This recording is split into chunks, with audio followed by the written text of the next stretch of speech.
এটা প্ল্যান করে ছড়ানো হয়েছে। সবকিছু সালাউদ্দিন সাহেবকে দিয়ে করিয়ে সালাউদ্দিন সাহেবকে গালি দেওয়া টার্গেট করে করে কয়েকজন পলিটিশিয়ানকে খেয়াল করবেন, টার্গেট করে করে তাদের বিরুদ্ধে নানা রকমের প্রপাগান্ডা ছড়ানো হচ্ছে।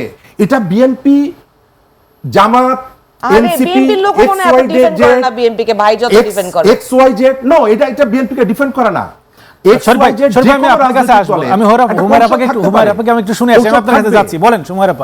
আচ্ছা, যেটা সমস্যা হচ্ছে সেটা হচ্ছে ধরেন যেটা গুরুত্বপূর্ণ আলোচনা, যেটা সমাধানের পথে কি হতে পারে, কি হওয়া উচিত, কেন সংকটগুলো তৈরি হচ্ছে, সেই আলোচনাটা না করে করবে কি, ওই যে ব্রিটিশদের কলোনিয়াল যে রুল সেখান থেকে শিখে আসছে যে ডিভাইড অ্যান্ড রুল। এখন এই পরিস্থিতিতে বাংলাদেশের যেই সংকটের পরিস্থিতি, বৈশ্বিক যে পরিস্থিতি, সেইখানে আপনি কথা বলবেন জ্বালানি সংকট কিভাবে উত্তরণ করা যায়, আপনি কথা বলবেন কিভাবে দেশের মানুষকে সার্ভ করা যায়, সেই আলাপ না করে আপনি সংকটের কথা বলছিলেন, কিন্তু আমরা জানি এখন টিকা খুব বার্ন ইস্যু, এখন তেল সংকট, কিন্তু এটা তো সংসদে খুব একটা কথা হচ্ছে না।